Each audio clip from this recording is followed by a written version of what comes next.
What a beautiful day it is. If you guys are wondering what that was that I loaded on the truck, it is the stock turbo out of the LML. We did the turbo swap on the LML about, I want to say, blurry. We did the turbo swap on the LML about, I think it's coming up on like 2 months now.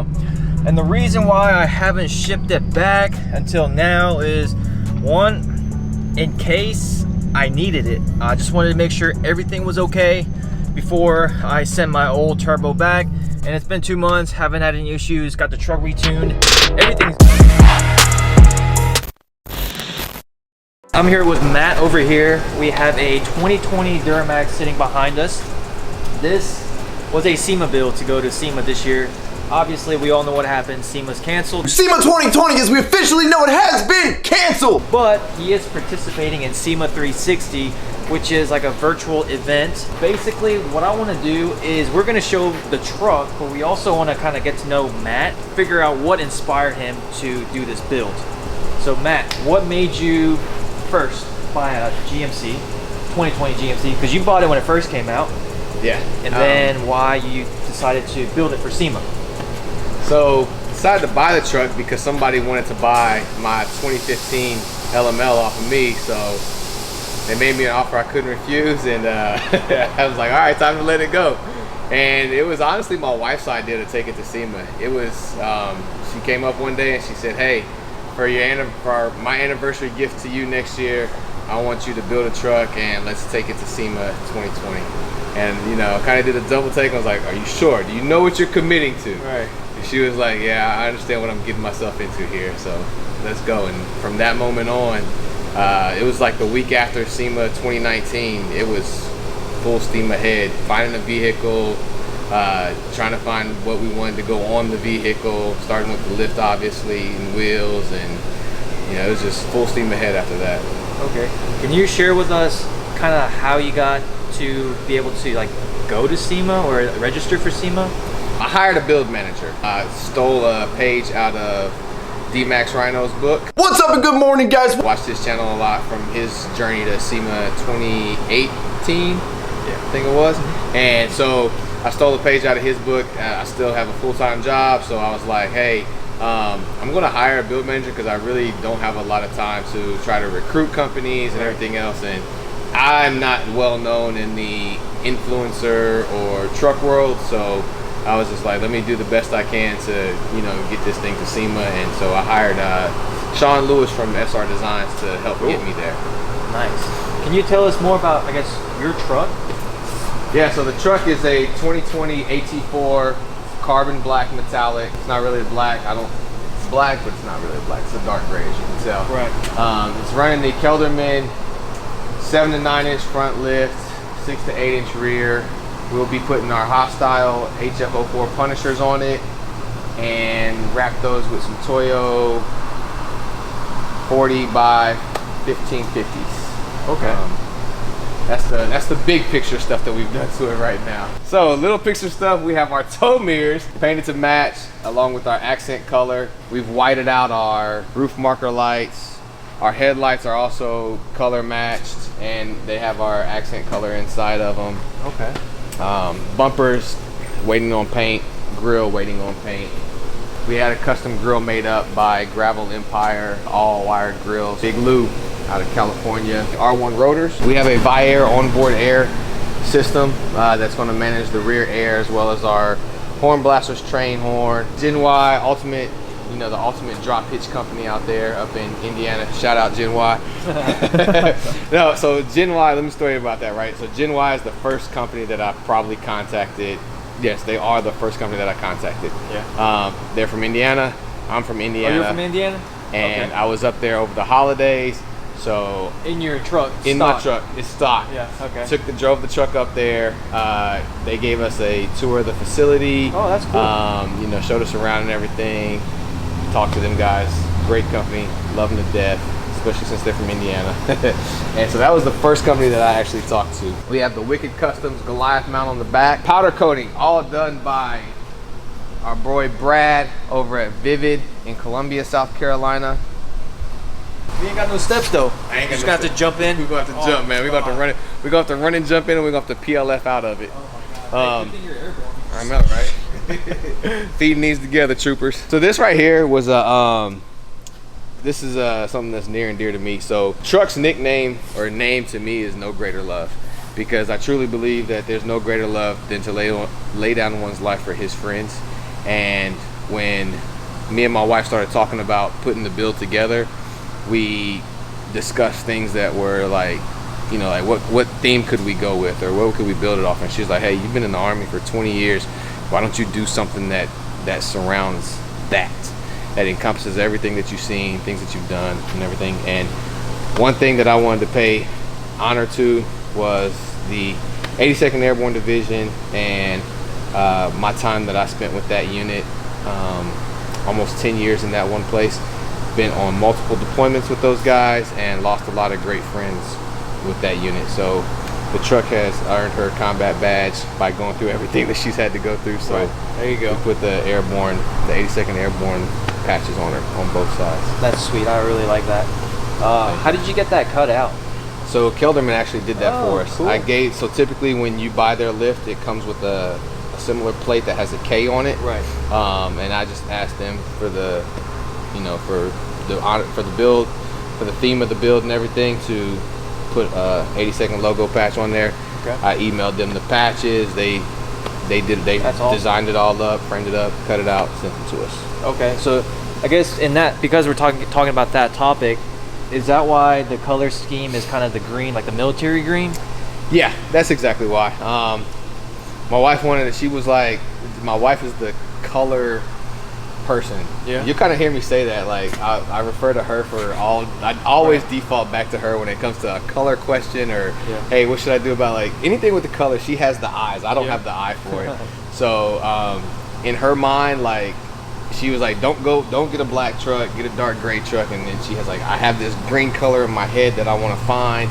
And we just couldn't find it. Like we're looking at all my uniforms from the past, and we're just looking for an army green. She's like, nope, that's too army green. That's not enough army green.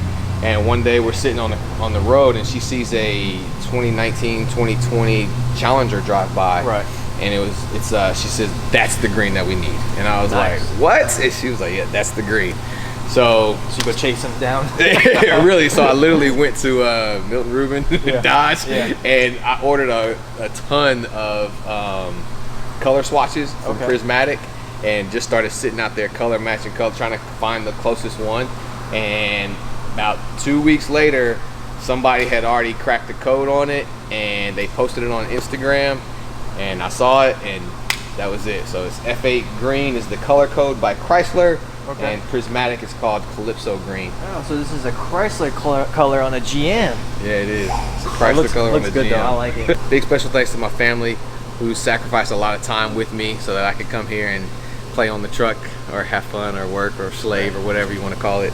North Augusta Customs for allowing me to, you know, build the truck here, and them taking partnership with me in this adventure. I really appreciate their help with that. All my sponsors, big shout out to you guys for believing in the build and seeing our rendering and seeing what, you know, we thought in our mind looked great and agreeing with us and, you know, helping us through the project. And Sean Lewis from SR Designs, our build manager, big thanks to him. Couldn't have done any of this without him.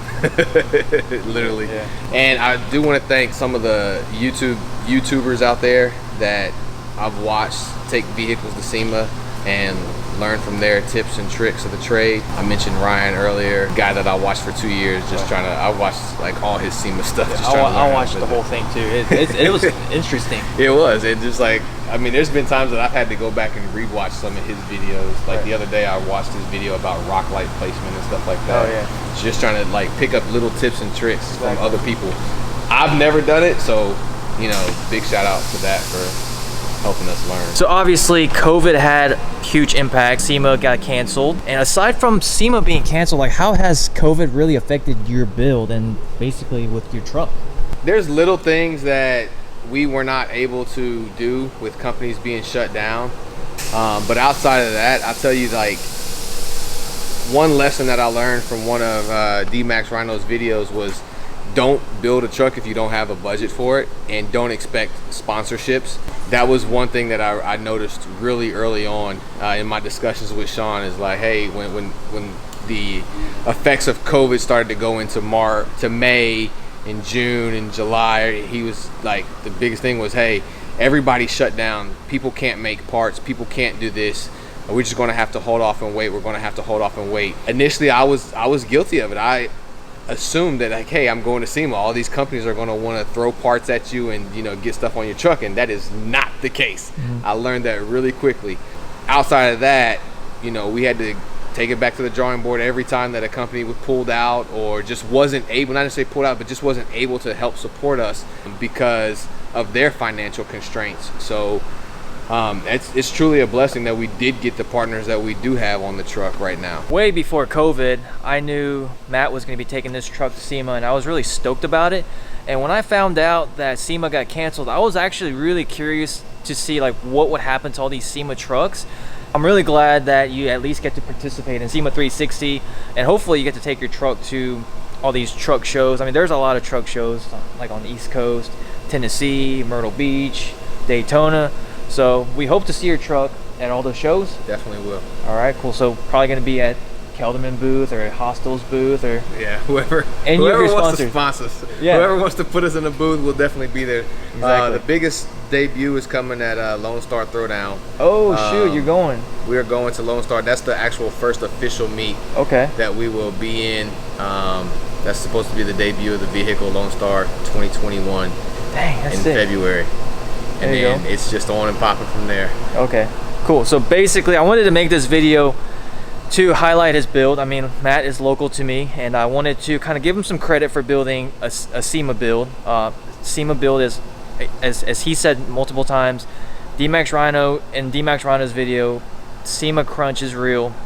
And just building a SEMA build, it takes a lot more than you think. I kind of wanted to learn from Matt to see what it actually takes to build a SEMA truck. But when SEMA got canceled and you found out, how did that change like your game plan? So initially we brought the truck in the shop in July, started stripping everything off of it, test fitting all of our parts for the lift and the bumpers, and sent everything off to get powder coated. And we got the notice while most of our materials were at powder that it was canceled. At that point, when was that, like time frame? First week of August. Okay. It was the first week of August. Parts were about ready to come back from powder, and we were gearing up to start throwing everything on the truck. And once the word came out that SEMA was canceled, it was a gut punch, honestly, because I was just like, holy you crap, were looking forward to it. This is what we've been planning for since November of last year. That's what you're building it for. Right, and then they tell you it's canceled, you're like, ugh. So we literally stopped for about 3 weeks. There was no progress on the truck just because we didn't know which. We kind of knew we were going to go to show. We knew that we were going to start show season 2021. We just didn't know how soon we wanted the truck to be ready. So we took a break, let all the aftermath from the cancellation calm down, and then refocused in, set some new things in motion, and decided that, hey, you know what, SEMA 360 came out and said, hey, let's push to try to get the vehicle into SEMA 360 somehow, some way. And we were contacted by marketing directors from SEMA that said, hey, yes, please continue doing what you were doing. We really appreciate that type of content, and we want to help, and we will help you, and in turn you help us by promoting SEMA 360. So now the SEMA 360 crunch is real. Oh yeah, you got a week left. A week left, and she's still torn apart, but the stuff that's left is it's little things, little nitpicky things, but we should be able to get it all cleaned up really quick. Today I wanted to come and talk to Matt and do a little rundown on this truck. It should be done by the end of the week, so keep on the lookout. It will be done. Make sure to go check out Matt on his Instagram right here. Let's get him to 1,500 followers. If you're watching this, make sure to go follow him. Go comment on his recent post. Tell him, hey, JW sent me here. But yeah, this truck will be done by the end of the week. So we'll see you guys with an update video in about a week or two. Peace.